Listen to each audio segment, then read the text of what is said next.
buenas tardes. A los estoicos y estoicas que hemos aguantado hasta la última conferencia, muchas gracias por vuestra presencia. Bien, tengo el honor de introducir la ponencia de clausura. Quisiera evitar tener que leer el currículum completo de nuestro siguiente invitado, Félix de Moya, porque esto me llevaría inexorablemente a ocupar prácticamente todo el tiempo de la ponencia. No es mi interés, por lo tanto, voy a limitarme a mostrar solamente aquellas cosas que creo que son relevantes para la audiencia.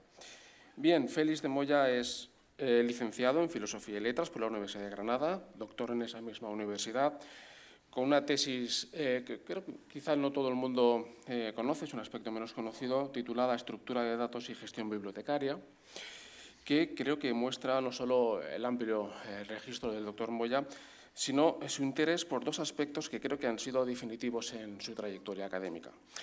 Por un lado, su interés por la informática, que además llevó a una cierta informatización del plan de estudios de documentación, de la antigua licenciatura de documentación en la Universidad de Granada, y además, un aspecto quizá menos conocido, a la publicación de un libro en 1985, ya nos estamos remontando atrás, titulada Logo, Iniciación a la Superinteligencia. Creo que es un tema muy relacionado con las cosas que estábamos hablando en la mesa de antes y con las cosas que están sucediendo estos años con la inteligencia artificial. Y, por otro lado, su interés por la automatización de las bibliotecas y los entonces llamados sistemas de gestión bibliotecaria, un interés que posteriormente fue evolucionando hacia la representación gráfica de las relaciones documentales, algo en lo que simpatizo porque yo también comencé con los registros bibliográficos y es curioso que dos personas comenzando en cosas tan diferentes hemos llegado a estar trabajando en los estudios de la ciencia.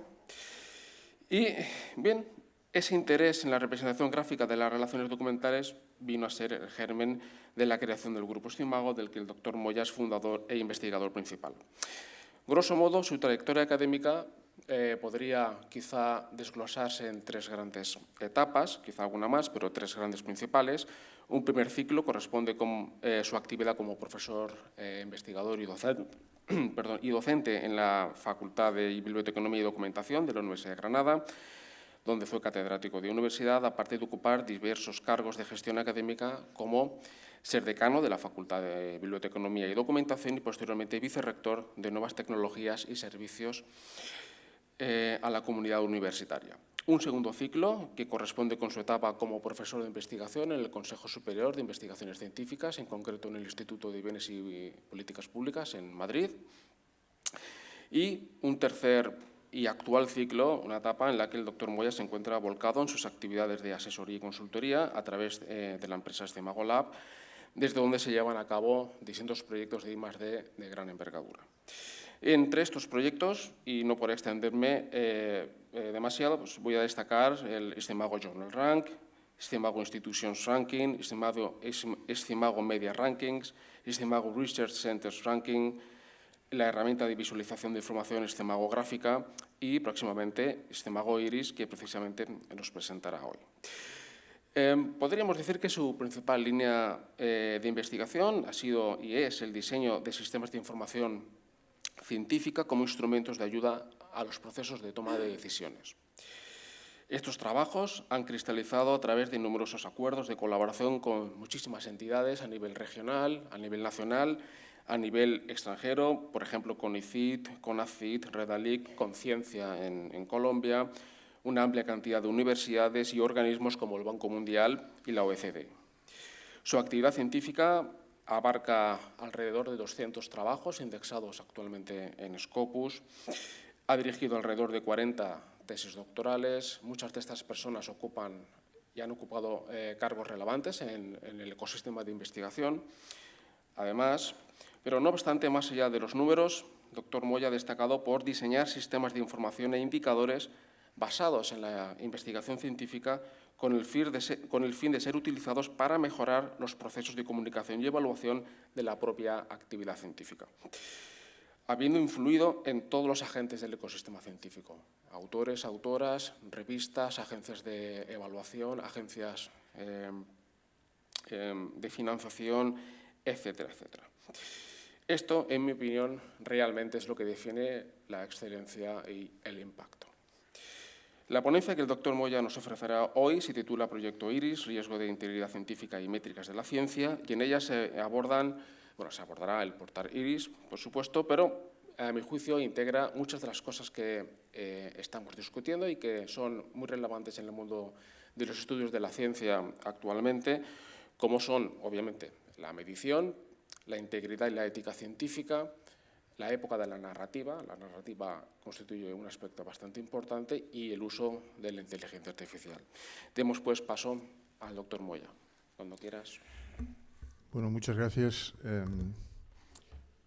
Primero, gracias Enrique por la amable y generosa presentación y gracias a los organizadores por la organización y por permitirme estar aquí hoy con ustedes y a ustedes por su asistencia.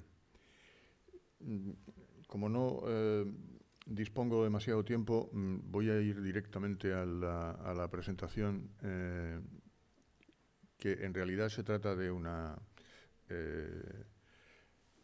puesta de largo de una plataforma nueva que estará disponible en acceso abierto, como es usual en el caso de las plataformas que desarrolla CIMAGO, a partir de la semana próxima.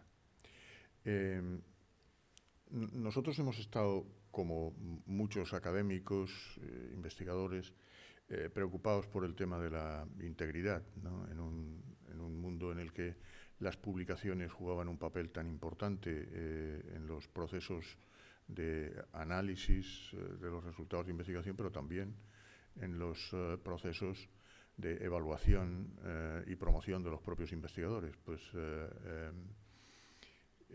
las dificultades que han ido apareciendo en los últimos años en relación con el desarrollo de este mundo de las publicaciones, pues han condicionado, evidentemente, esos procesos de evaluación. Por ese motivo, quienes nos dedicamos desde la investigación a desarrollar y a diseñar nuevos indicadores, pues inmediatamente nos pusimos manos a la obra para buscar lo que en realidad es una especie de unicornio, por lo que dice esa transparencia. Es un unicornio porque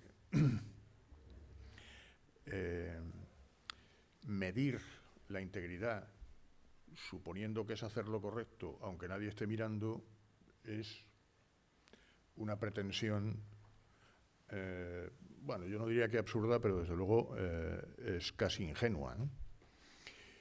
Y sin embargo, pues distintos grupos en el mundo han insistido en la idea de que había que buscar la manera de encontrar indicadores que representaran de alguna manera la integridad. La conclusión a la que hemos llegado de forma relativamente reciente es que en realidad lo más que podemos hacer en este momento es medir el riesgo de integridad, no la integridad misma.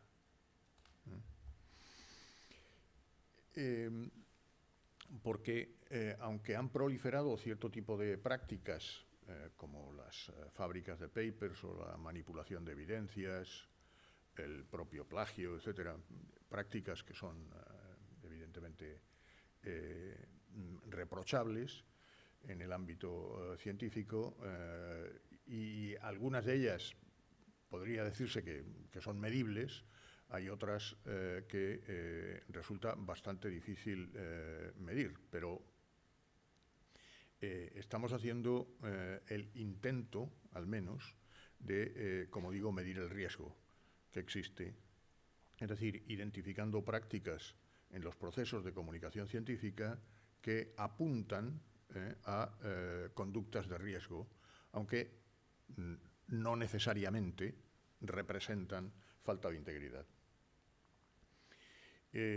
Por eso nosotros hemos desarrollado una plataforma que complementa la evaluación centrada en la excelencia, la clásica evaluación que se centra sobre productividad-impacto, sobre el binomio productividad-impacto, complementándola con estos indicadores de riesgo que intentan suministrar herramientas, sobre todo a las instituciones, para que de forma proactiva identifiquen esas conductas de riesgo. El enfoque, por tanto, de la plataforma es constructivo, no es punitivo. De hecho, ni siquiera, tal y como lo voy a mostrar después, ni siquiera se trata de un ranking en sentido estricto. Se pueden ordenar las instituciones en función de cuáles parecen estar incurriendo en prácticas de mayor riesgo y cuáles de menor riesgo, pero lo importante es que la plataforma intenta caracterizar esas conductas a partir de la producción que las instituciones generan. Por eso destaca vulnerabilidades operativas que están basadas en evidencias empíricas, pero los valores altos no necesariamente implican fraude.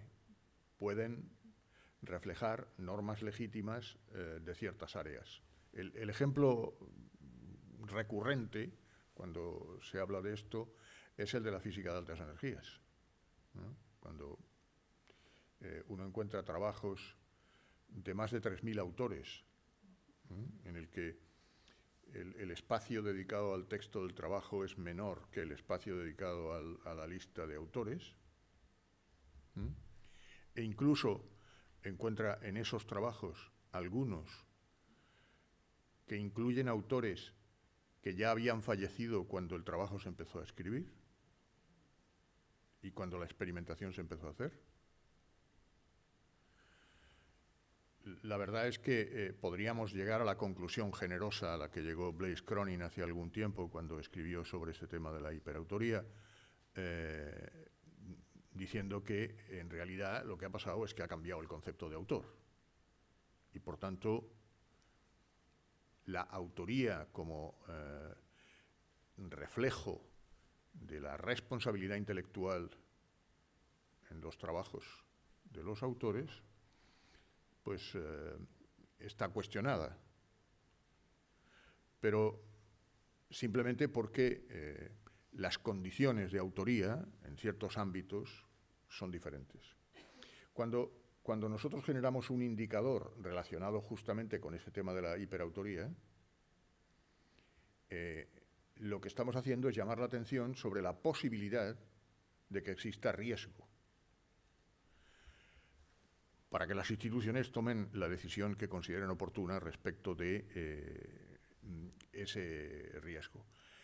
Ahora, no es lo mismo tener 100 autores en física de altas energías que en sociología, por ejemplo, o antropología. Y justamente lo que la plataforma pretende es mostrar este comportamiento que podríamos llamar disfuncional, que existe en un momento de cambio del concepto de autor.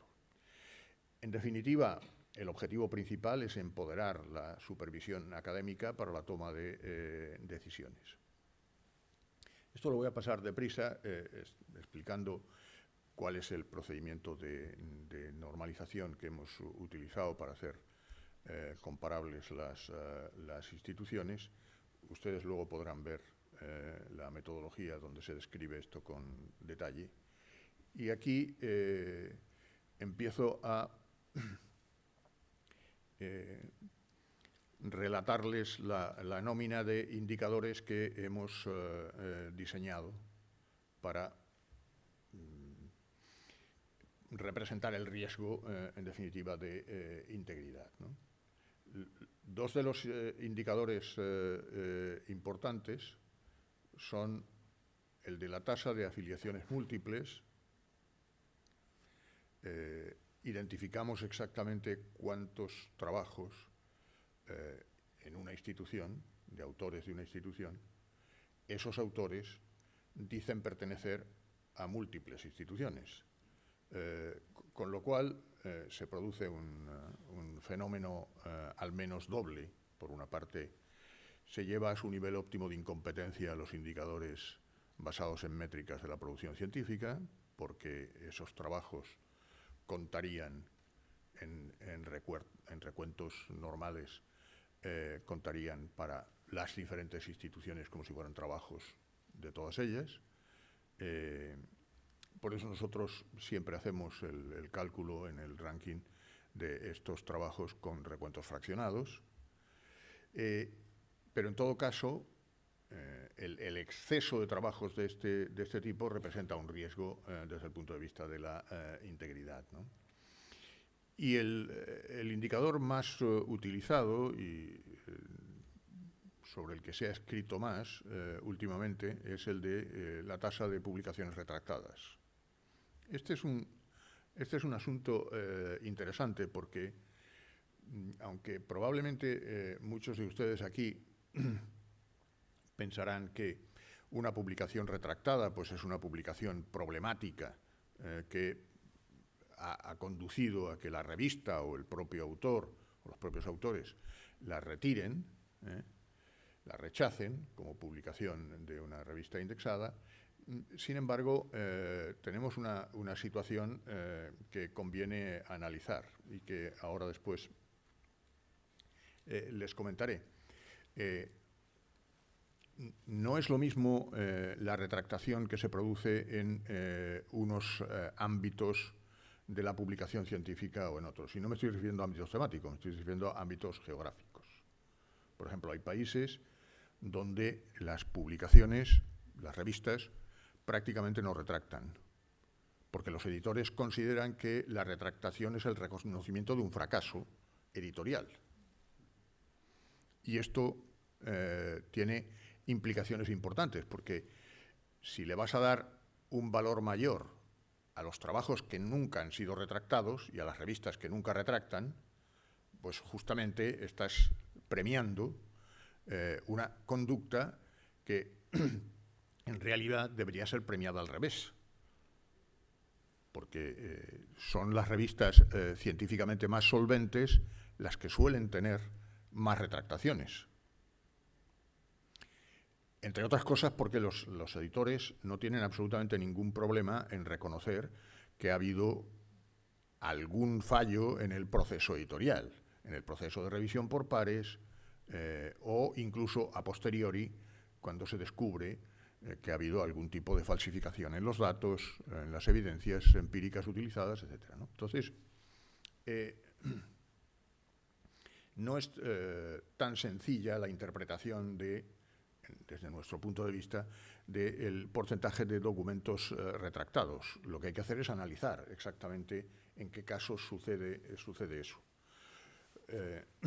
Por ejemplo, el porcentaje de retractaciones en las llamadas revistas Diamante es tendente a cero, al mismo tiempo que se clama desde ciertos ámbitos por la publicación en ese tipo de revistas. Pero esas revistas apenas tienen retractaciones. Sin embargo, las revistas con APCs altísimos, publicadas en editoriales muy importantes, tienen tasas de retractación muy altas. Tenemos que analizar con cuidado esta situación, ¿no? Los indicadores de impacto y liderazgo, la tasa de autocitación institucional, a veces excesiva, donde se encuentran indicios de esos llamados cárteles de citación, de los que habla la literatura. Pero a nosotros el indicador que nos parece más interesante es el de la brecha de impacto normalizado, o el llamado Field Weighted Citation Index, que establece la diferencia que hay entre el impacto de la producción total de una institución y el impacto de la producción que lidera esa institución. Cuando el gap es muy grande, parece como que muchos investigadores de esa institución estuvieran subidos a las espaldas de otros, de fuera de la institución. Y lo que hacemos es identificar justamente esas brechas de impacto entre un tipo de publicación y otra, utilizando como referencia para el liderazgo, que supongo que algunos estarán preguntando, ¿y cómo se calcula el liderazgo? Nosotros lo que hacemos es identificar las instituciones de los destinatarios de correspondencia, no los autores destinatarios, sino las instituciones de los destinatarios. Y consideramos a esas instituciones las líderes de las publicaciones.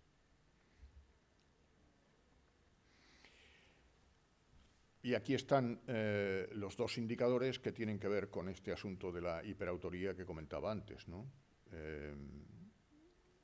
Cuando hay trabajos que tienen un número excesivo de autores, por una parte, y cuando hay investigadores que publican más de 25 trabajos al año. Estos son los dos indicadores sobre los que lanzamos una alerta. Oye, a lo mejor está justificado que haya alguien que escriba un trabajo cada 2 semanas. Puede ser, ¿no? Es raro, pero se puede dar, ¿no? A lo mejor está justificado que haya 1000 autores fuera de la física de altas energías. Vuelve a ser raro, pero puede ser. En todo caso, nosotros lanzamos la alerta.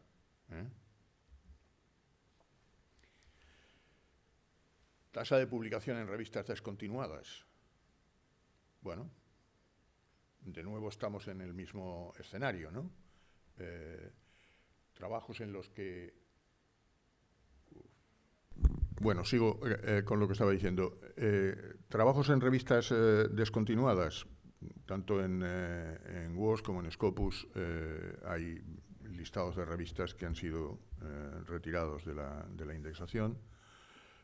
No necesariamente de manera definitiva, pero en todo caso, en el momento en el que se hace el cálculo, retirados de la base de datos.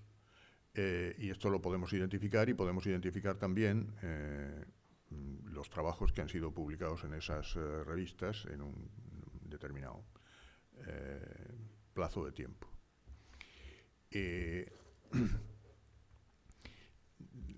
Aquí lo importante es que haya una medición regular que nos permita seguir el rastro de aquellos trabajos que fueron publicados en revistas que finalmente han sido penalizadas por los propios editores de las bases de datos, ¿no? Nosotros utilizamos para identificar esas revistas la fuente Scopus y el listado de revistas descontinuadas, que son como ahora mismo más de 700, que encontramos en la base de datos Scopus.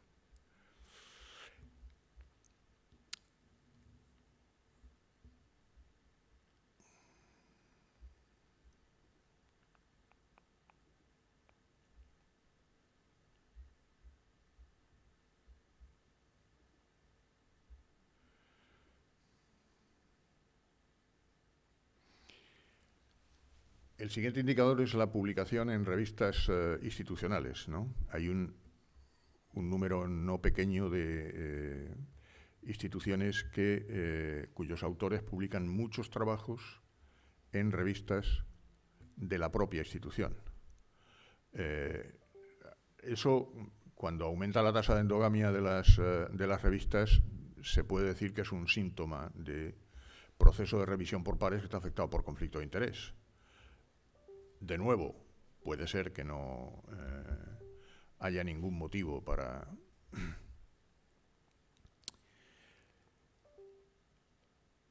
identificar mediante esa práctica pues, la falta de integridad, pero nosotros, de nuevo, lo que hacemos es lanzar la alerta correspondiente.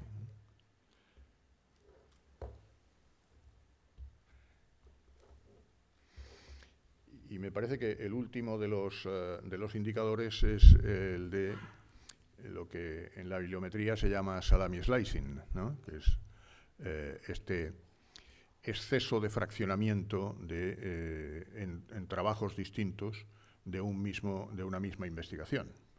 Esta es una actividad muy frecuente en ciertas áreas y en otras más extraordinario. Por ejemplo, que yo sepa, nadie o casi nadie hace salami slicing en humanidades, incluso en la mayor parte de las ciencias sociales, pero en las ciencias experimentales y en las ciencias básicas, en muchas ocasiones esto es muy frecuente.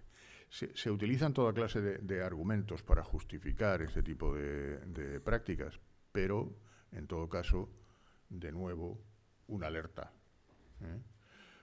sobre todo cuando el porcentaje es elevado. Bueno, esto que se ve ahí fugazmente es la distribución de pesos de los distintos indicadores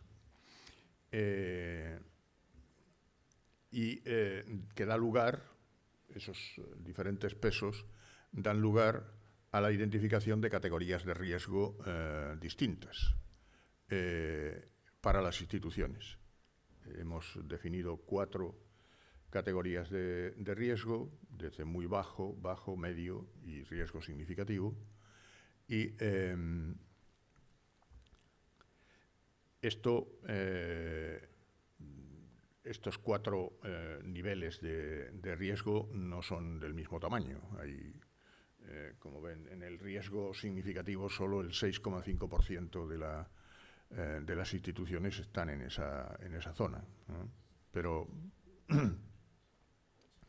lo verdaderamente importante, como digo, es la caracterización de los 9 indicadores que una institución puede utilizar para valorar si realmente en alguno de ellos encuentra razones para analizar exactamente sus resultados. Estas son las casi 5.500 universidades del mundo con sus correspondientes indicadores. Están ordenados por el ranking de instituciones, el SIR. Perdón. Sí. Digo que están ordenados por el ranking de instituciones, no están ordenados ni por integridad ni nada parecido. Aquí aparecen los indicadores de todas las instituciones. Hay dos indicadores aquí y los otros 7 están aquí en la tabla, en el desplegable este, ¿no? Me voy a ir a España.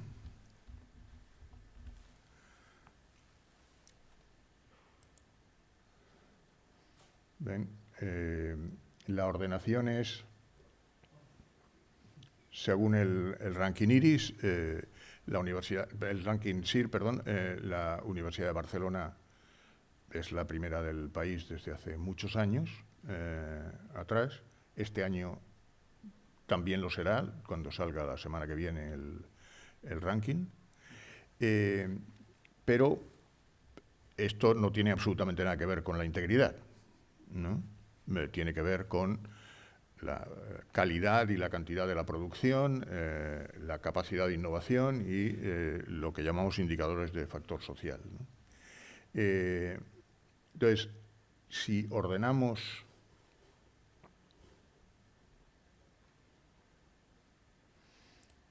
las instituciones españolas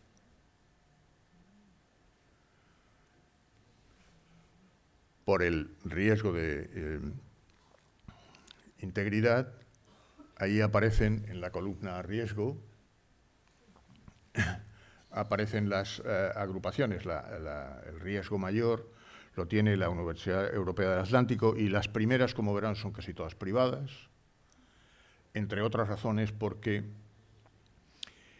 estas universidades, en lo que tiene que ver con investigación, muchas de ellas, como he dicho antes, están subidas a las espaldas de otros, fundamentalmente universidades públicas, ¿no? Pero también aparecen algunas universidades públicas. Por ejemplo, el caso de la primera pública que aparece ahí, que es la séptima, la Universidad de Salamanca. Esto tiene que ver con algunos de los problemas que han aparecido en medios de comunicación sobre asuntos sobre el que no es necesario que entremos ahora, ¿no? Los riesgos, como digo, están divididos en cuatro grupos.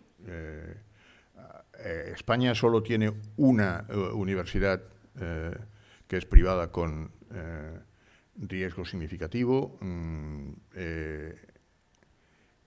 Si miramos algún otro país, por ejemplo,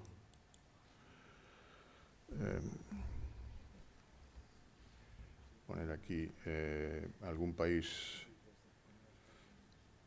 latinoamericano, que no se moleste nadie.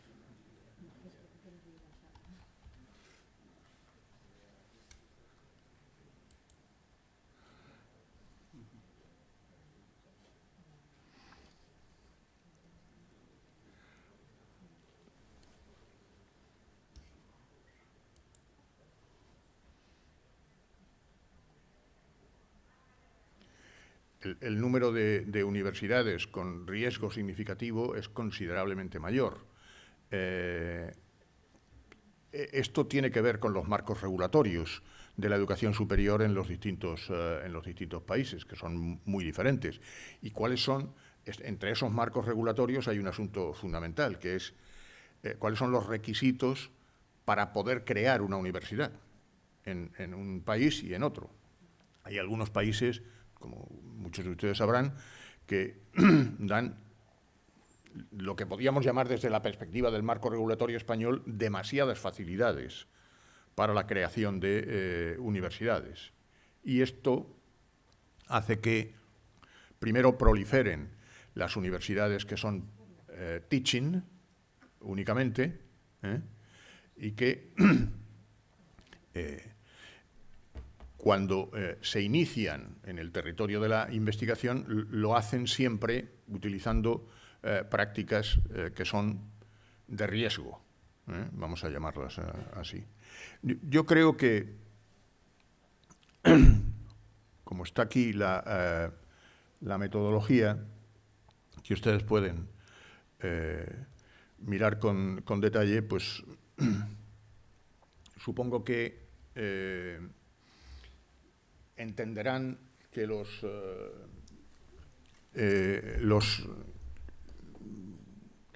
principios en los que nos hemos basado para hacer esta herramienta son principios que son de aceptación común, pero el problema es que para muchas instituciones resulta una novedad que se les pueda medir utilizando estas métricas, porque hasta ahora no se había hecho. Una cosa que quisiera que vieran es que de cada una de estas instituciones se puede ver una página que tiene los indicadores. Por ejemplo, la Universidad de Harvard tiene bajo riesgo de integridad.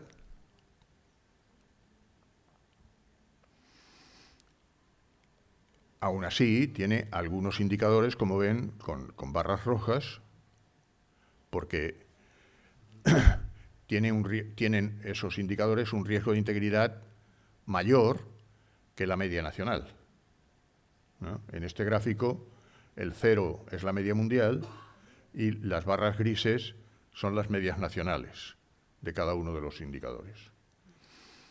Y quería, para enlazar justamente y darles pie para que puedan decir lo que consideren oportuno, quisiera terminar diciéndoles que hemos generado estos informes de las instituciones que valoran los indicadores de riesgo. Hemos generado estos informes para las instituciones usando los indicadores del IRIS. Hemos diseñado un megaprompt que incluye los indicadores y información adicional característica de la institución, y Gemini ha generado estos informes. Y simplemente para completar alguna de los comentarios que se han hecho en la mesa anterior, nosotros hemos generado 11.000 informes que nos han costado 0,05 céntimos de euro por informe en 12 horas. Y los hemos incluido aquí, por si a alguien le sirven de algo. Lo que hacen estos informes es simplemente valorar los indicadores de acuerdo a la información que hemos suministrado de cada una de las instituciones. Y hacemos lo mismo con las instituciones del SIR y los indicadores del SIR. Y a continuación haremos lo mismo con las 30.000 revistas del SJR. Generaremos informes IA de cada una de las revistas. Y a continuación ofreceremos la posibilidad de que investigadores individuales nos pidan también esos informes cuando los necesiten.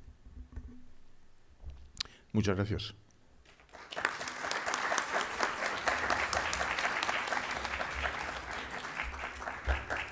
Muy bien, muchísimas gracias, Félix, por la presentación. Abrimos el turno de debate. Ernest, y después Lluís. Muy bien, muy interesante. Creo que es una aportación que va a ser muy relevante para las universidades. Ese informe de auditoría, digamos, como tenemos a veces, que le comentaba al secretario general adjunto, pues en tema de presupuestos los auditores te marcan, la universidad sabe valorar y en algunos casos pues no será un riesgo, pero en muchos otros le orienta. Yo creo los indicadores, yo creo que no hay ninguna discusión, están muy bien seleccionados. Yo tenía duda en otro indicador, pero reconozco que es difícil de incorporar, que es el de autores que publican en revistas dudosas, ¿no? Pero claro, estos no están en Scopus y digamos, pues se tendrían que ir a buscar a algún otro sitio, pero yo creo que también como indicador quizá podría, digamos, da un elemento de riesgo cuando una institución, una buena parte de sus investigadores publican en revistas dudosas. Sí. Sí, no, yo estoy de acuerdo. En realidad, nos hubiera resuelto el problema el hecho de que Jeffrey Beall hubiera continuado con su listado, pero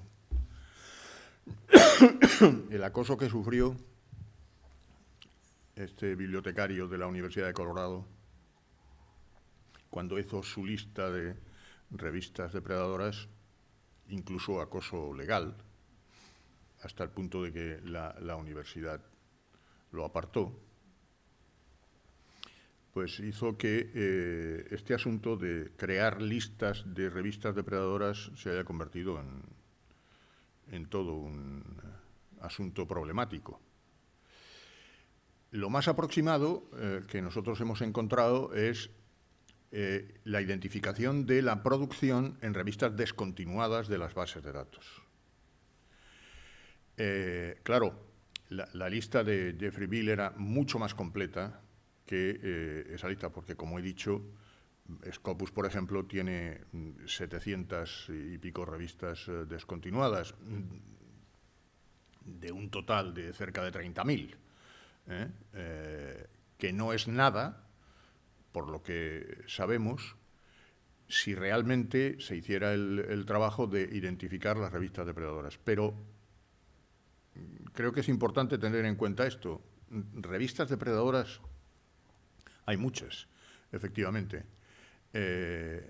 pero el propio concepto de depredación no está nada claro. Quiero decir que no está nada claro entre los propios investigadores. No nos ponemos de acuerdo en muchas ocasiones en qué es lo que vamos a considerar depredación. Hay quien dice, asocia la depredación a cobrar, por ejemplo. Y esto, claro, esto significa que Nature es depredadora, o Science, que por otra parte son las que más cobran, no las únicas, pero en fin. Entonces, por una parte, el propio concepto está en cuestión, pero además, y esto no es menor, están los tribunales. Miren lo que le acaba de pasar a la señora esta rusa que hacía el hijab, que ha sido condenada en los tribunales por poner en acceso abierto información que supuestamente estaba sujeta a derechos de propiedad que por otra parte están regulados por convenios internacionales, ¿no? Entonces, yo creo que nosotros hemos ido todo lo lejos que se puede ir de momento, pero estamos abiertos a ir más allá si fuera posible y la información estuviera disponible, ¿no? Una felicitación, un comentario y una pregunta. Bueno, fantástico. Tomar riesgos a base de los riesgos, ¿no? Es decir, es un síntoma no de innovación, sino de valentía, y esto se agradece. Yo me quedo con las ganas, porque además mi vista no lo permite, pero de mirar hasta qué punto los informes pueden leerse positivamente en el sentido de hacer descargas como tú, de descargar de responsabilidad como tú has hecho en tu explicación, decir esta posición es debida a tal cosa. Me he quedado con las ganas, lo haré y me lo miraré. Y la pregunta, me la has chafado tú en tus palabras finales, esto, ¿por qué no se hace a nivel de individuo? ¿Por qué no lo hacéis a nivel de individuos? Y segunda pregunta, ¿se puede hacer o lo haréis a nivel de grupo de individuos a petición de una institución? No de una persona, sino de una institución. Sin ninguna duda, sin ninguna duda. Se puede hacer y se debe hacer a nivel de individuos. De todas formas, aquí en España, los meros listados ya han sido motivo de controversia, ¿no? Se lo pregunten a Isidro Aguillo, con los que ha hecho, por ejemplo, dentro del propio CSIC, los que ha hecho de investigadoras, en este caso, han sido todo un revuelo, como mínimo. Como consecuencia, fundamentalmente, de que la fuente utilizada fue Scholar y esa fuente, claro, exige que te des de alta, que estés ahí, que tengas una página, ¿no?, en Google Scholar. Y había quien no lo tenía y no salía en la lista, ¿no? Y entonces daba la impresión de que el listado estaba decidiendo quién era investigador y quién no, simplemente por aparecer o no en Scholar. Quiero decir que con este asunto de las fuentes tenemos muchas dificultades, ¿no? La primera vez que yo creo que se ha hecho un trabajo suficientemente exhaustivo y que no ha dado lugar a demasiada controversia ha sido con la lista de Ioannidis, de Stanford. Este ha sido él. Y es solo el 2% de los investigadores del mundo en cada campo, ¿verdad? Nosotros intentamos ir por ese mismo camino, pero por el momento lo vamos a hacer bajo demanda.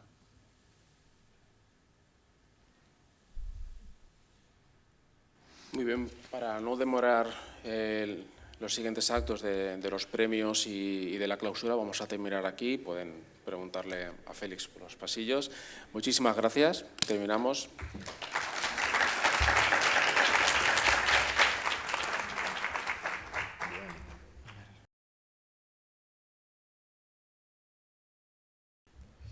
Muy buenos días.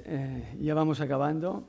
A mí me toca cerrar brevemente la parte de contenidos, ¿no?, de este congreso, con unos breves apuntes de notas que he ido tomando a lo largo de estos días, de estas sesiones, ¿no? O sea, en 5 minutos.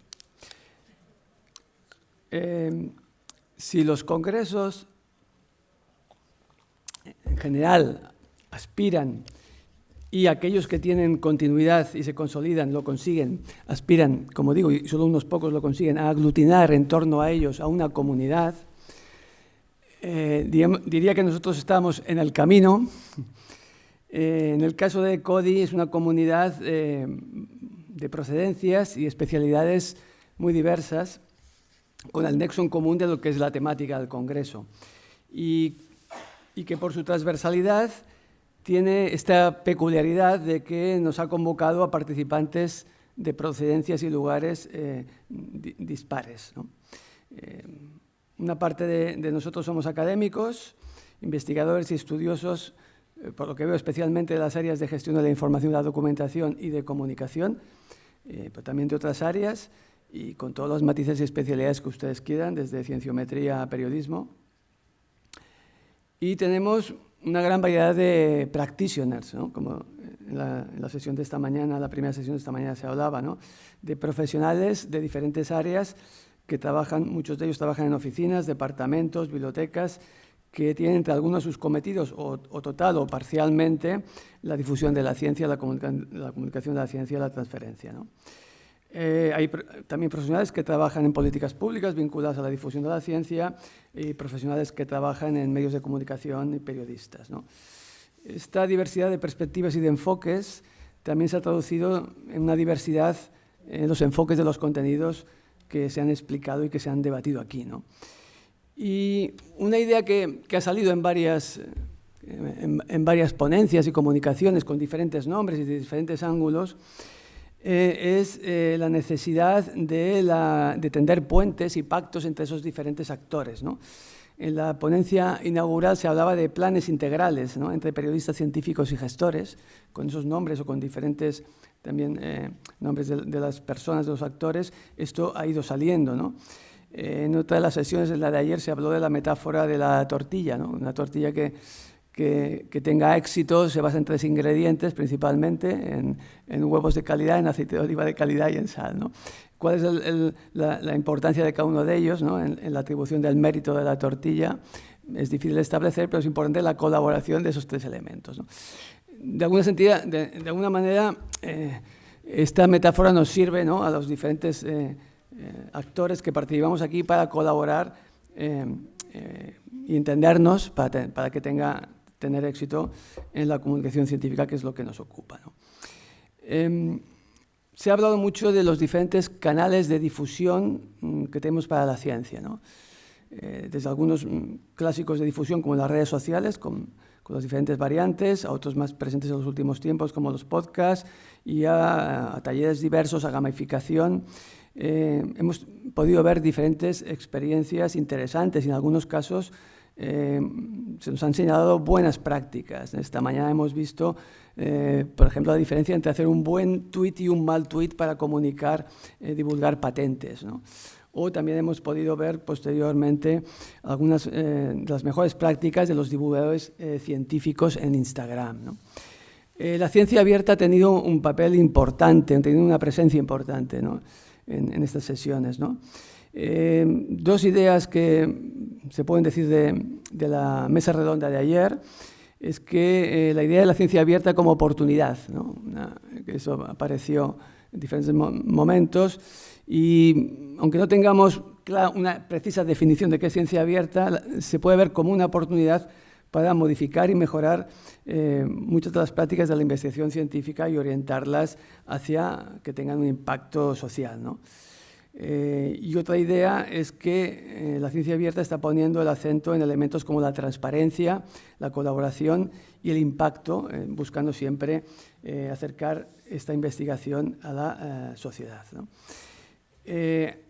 Han surgido diversos temas, como diversa es la procedencia de los integrantes, ¿no?, de los participantes de este congreso. Hemos visto la importancia del periodismo como motor científico y como escudo contra la desinformación. Hemos tenido ponencias que han insistido en el papel de la universidad, de la cuarta misión universitaria, de conectar el conocimiento con políticas públicas y con retos locales. Se ha discutido de cómo comunicar con rigor y en ese sentido cómo abordar las dificultades que tienen los diferentes formatos para no perder el rigor y no caer en la simplificación excesiva ni en otras áreas y con el peligro de lo que llamamos la pseudociencia, ¿no? Hemos visto nuevas narrativas experienciales, ¿no? Hemos visto en la sesión de ayer talleres de co-creación, gamificación. Hemos visto también amenazas o elementos que son problemáticos en la divulgación de la ciencia. Ayer tuvimos una ponencia sobre las dificultades para comunicar el cambio climático y por la mañana y por la tarde otras sobre la gran problemática de los bulos y la desinformación y cómo hacer frente a estos elementos negros, ¿no?, a los que se enfrentan los comunicadores de la ciencia, ¿no?, las dificultades ante ello, ¿no? Hemos visto también esta mañana la importancia de la evaluación, ¿no? Dado que al evaluar la comunicación científica es vital para comprobar su éxito, ¿no?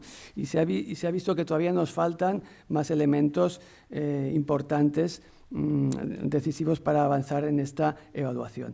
Y hemos tenido también esta mañana diversas iniciativas de éxito de la Universidad de Granada, algunas muy llamativas como el Rock Your Research y otras, digamos, más estándar, con un gran éxito popular como el Yo Sigo, ¿no? Y hemos visto, por último, en este seguimiento de diferentes temas, los dos últimos de hoy, el último que ha sido la plataforma IRIS, que hoy nos ha presentado el ponente de la conferencia de clausura y que presenta es una plataforma muy novedosa que se ha presentado, digamos, de manera primicia, ¿no?, en este congreso para medir el riesgo de integridad científica y que seguramente dará muchísimo que hablar en los tiempos que vienen. Y me queda, por último, la mesa redonda de inteligencia artificial, y que la inteligencia artificial ha ido saliendo a lo largo también de esas sesiones, pero que ha tenido un papel muy destacado en esta última mesa redonda, ¿no? Ha sido una sesión que se ha movido bastante entre el optimismo y el pesimismo, ¿no? Como señalaba uno de sus ponentes, ¿no? Y en la cual hemos visto también buenas prácticas y propuestas positivas y a la vez retos y riesgos, ¿no? Me han llamado mucho la atención algunos de ellos, quizá porque las cosas negativas te quedas más, ¿no? Siempre es un sesgo cognitivo que tenemos que nos atrae más. Pero sí que realmente tenemos ante la inteligencia artificial, ante las herramientas de la inteligencia artificial y cómo están creciendo, tenemos algunos riesgos importantes como el riesgo moral, que no sabemos bien cómo afrontar, y el riesgo que me llama también mucho la atención, el riesgo a homogeneizar excesivamente el conocimiento, que se pierdan los matices, la diversidad, ¿no? También el peligro de cómo evitar los sesgos de género, ¿no?, en estos nuevos sistemas, ¿no? Y quizás el no menor de estos riesgos es el que nos vuelva tontos, ¿no?, como se ha señalado, ¿no?, la descarga cognitiva, ¿no? Por último, por acabar esta parte de la IA, creo que me ha interesado mucho también, creo que ha sido interesante para todos ustedes, la idea de la co-creación dialógica, ¿no? Porque las IA no tienen conciencia y por tanto no son autores, no tienen que ser autores, pero sí que pueden ayudar y lo están ayudando de manera significativa a la creación, ¿no?, con la co-creación. Y un buen ejemplo también lo hemos visto en la ponencia de clausura con el ejemplo de informes que gestiona Gemini a partir de la herramienta que se nos ha presentado, ¿no? Bien, esto ha sido un breve resumen de apuntes muy diversos. Creo que queda como sensación final la idea, el convencimiento de que nos toca avanzar en un esfuerzo por parte de diferentes actores, universidades, científicos investigadores, periodistas y otros profesionales, y la propia ciudadanía en el fondo, ¿no? Trabajar de alguna manera en estos planes integrales de los que nos hablaba el ponente el primer día para buscar tender puentes y mejorar la comunicación de la ciencia. Solo me queda agradecerles a todos ustedes, darles gracias por querer ser parte de esta comunidad y decirles que nos vemos en la próxima edición para seguir comunicando, discutiendo y compartiendo el valor social de la ciencia. Una próxima edición que ahora inmediatamente conoceremos dónde y cuándo será. Muchas gracias.